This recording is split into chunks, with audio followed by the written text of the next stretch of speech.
வயிற்ற பார்த்து அவை பாடுறா என்னன்னு, ஒரு நாளைக்கு உணவை ஒழி என்றால் ஒழியாய். ஒரு நாள் சாப்பிடாம தான் இறேன், சேர்த்து சாப்பிட்டுக்கிறேன்னா கேட்க மாட்டேங்கிற. ஒரு நாளைக்கு உணவை ஒழி என்றால் ஒழியாய், 2 நாளுக்கு 7 என்றால் 7ஆய். 2 நாளைக்கு சேர்த்து சாப்பிடுனாலும் சாப்பிட மாட்டேங்கிற.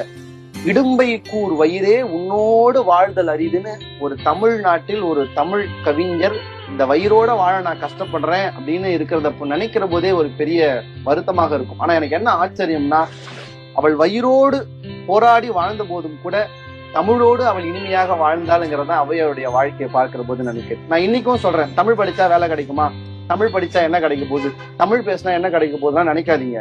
இன்றைக்கும் ஔவையாரை நாம் உயர்ந்து பார்க்கிறோம் என்றால் அவள் எப்படி கஷ்டப்பட்டு இருந்தாலும் தமிழோடு அவள் இருந்த அந்த பந்தம் அவளை இவ்வளவு உயர்வாக்கி இருக்கிறதுனா தமிழை படியுங்கள். அது கஷ்டப்படுத்தும், அது நமக்கு சோறு போடுமா, அதெல்லாம் நினைக்காதீங்க.